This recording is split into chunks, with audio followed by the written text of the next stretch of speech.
Hybrid work is just work, right? But are we doing it all wrongly? We finally have a formal data set as released by Microsoft that confirms there is a division between leaders and employees. 85% of leaders have stated that they have no confidence in employees' productivity in the new world of hybrid working. And 87% of employees confirm that they are productive. The difference and division is stark. 85% versus 87%. I have never seen anything like this. Most leaders still seem to yearn, openly or more privately, for the office life of 2019 and before. Microsoft published in September this year, 2022, a Work Trend Index Pulse survey called Hybrid Work is Just Work, Are We Doing It All Wrong?, where they surveyed more than 20,000 people in 11 countries. They also analyzed various Microsoft 365 productivity signals and LinkedIn labor trends. The key takeaways from this survey are: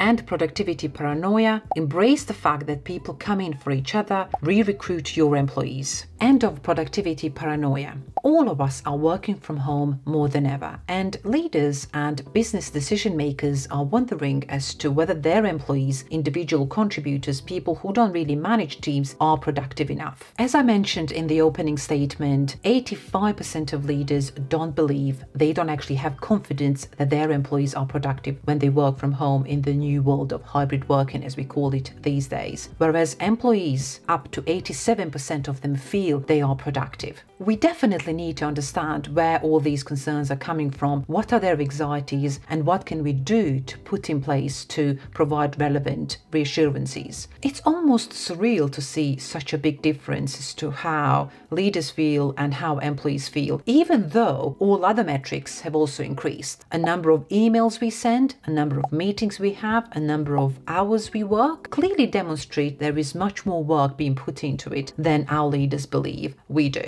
Let's look at some of the stats. The number of meetings per week increased by 153% for the average Microsoft Team user, and it's growing. Declines and tentative responses to meetings have also soared. On top of this very meeting overload, overlapping meetings and being doubled booked increased by 46% per person. Also, 42% of participants multitask during the meeting, and I am also guilty of doing this sometimes. It seems to boil down that leaders cannot literally see people at work. Hybrid managers state that they struggle to trust their employees do their best work, and also less visibility into the work their employees do, which creates the pressure for employees to prove they are working. So therefore, the digital overwhelm is soaring, and this is not sustainable for hybrid work. So what can be done? We may find ourselves in meetings and conversations where this is being debated. It's quite important for you to form an opinion as to what's the right thing to do for your organization. Every organization is different, and the world of work is definitely changing. Employees' expectations are changing, and employers' expectations are changing. If you have an opportunity to challenge some of these perceptions, behaviors, it's quite important that you actually come up with data, reliable information, and use it really that can help you have these good quality conversations and come up with a plan that collectively can work for everyone in your organizations. This is also directly linked to your recruitment strategies, your people strategies, your talent management strategies, and your retention strategies. The report suggests, and it's really obvious, that leaders need to provide clarity on work priorities. I would also add that providing clarity on roles and responsibilities is very, very important. What I believe hybrid world of work has also contributed to is more isolated work, and organizations have to be really creative as to how to minimize silo working and find a way for teams and people to collaborate a bit more in the new hybrid world of working. I also think that this highlights a challenge and a potential review of middle managers. What is their purpose? What is their key role going forward? More about this subject in other videos. So what actions can be taken? What can we actually propose in our roles when we speak to managers and leaders? Let's look at some of them. Action number 1, set goals as OKRs, also known as objective key results. In fact, I'm reading a book about it, OKRs for All, written by Vetri Valore, who works for Microsoft. I absolutely love this book. I have seen and used and worked with OKRs. I think that framework really solves so many challenges that all of us really need to have as employees to understand how our goals and our work really contributes to our team, to our department, and to the rest of the organization. So OKRs are here to stay and definitely replaced very traditional and old-fashioned KPIs, or also known as key performance indicators. Action number 2, create and reinforce a culture that rewards employees' overall impact, not just their activity and output. And action number 3, collect employees' feedback on a regular basis. Whilst annual employee engagement surveys are still very popular in many organizations, I do suggest you park them on the side for a bit and introduce regular pulse survey that you could simply reissue every month, every other month, every quarter, and really be able to actually track your data,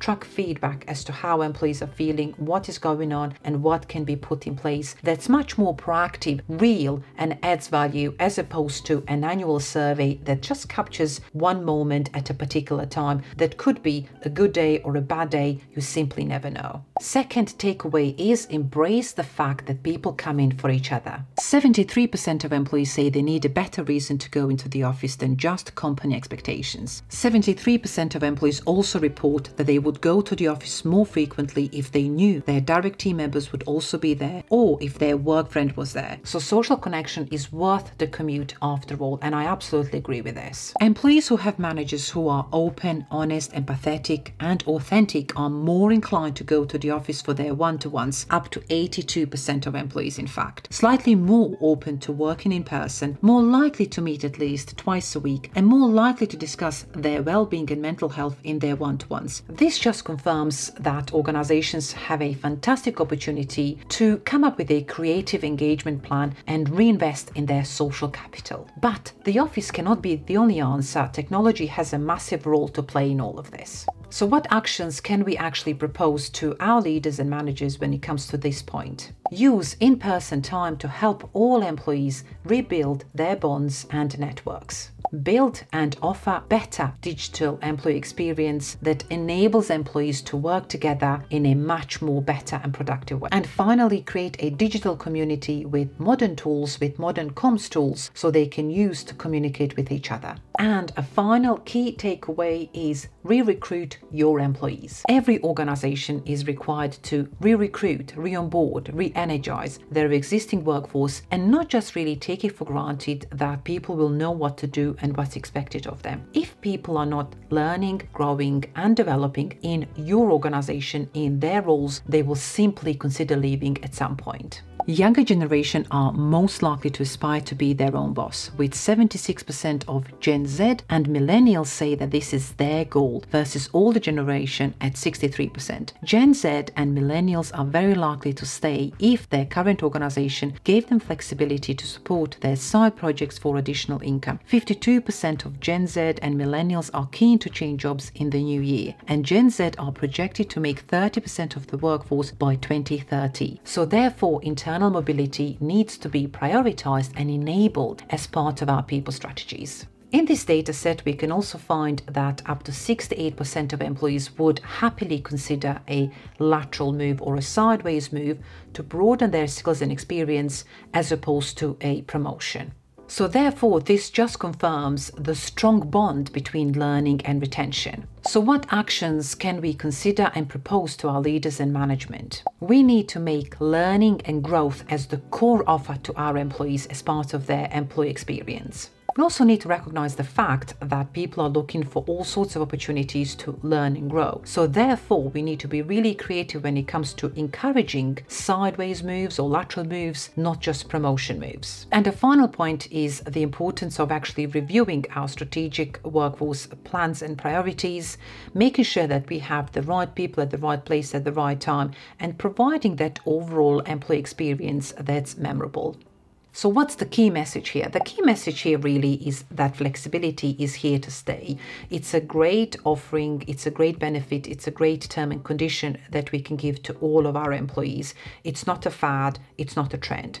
Leadership styles and expectations also need to be challenged and reviewed. And the role of leaders going forward as well, the role of middle managers as well, is definitely something I know I'll be driving my end to have those kind of conversations, especially where you have those skeptical managers, using data to really help managers and leaders open their eyes and really see what's happening, such as, how many meetings, emails, and work actually in hours have been produced or booked is another eye-opener to really challenge those perceptions and avoid making decisions with their gut feeling and how things used to be. And finally, looking at creative ways as to how people can move from A to B role a lot easier, looking at learning and development offering, looking at internal mobility strategies and talent management strategies as part of your retention tools. So therefore, on a holistic level, this looks like to me a decent people strategy that really all organizations should be looking at, of all sizes, in all sectors and industries, in 2023 and beyond. It's really clear that now more than ever, positive business outcomes depend on positive people outcomes. The next video is around productivity. If you have liked this video, there are many other similar ones on my channel, so I'll see you in the next one. Bye for now.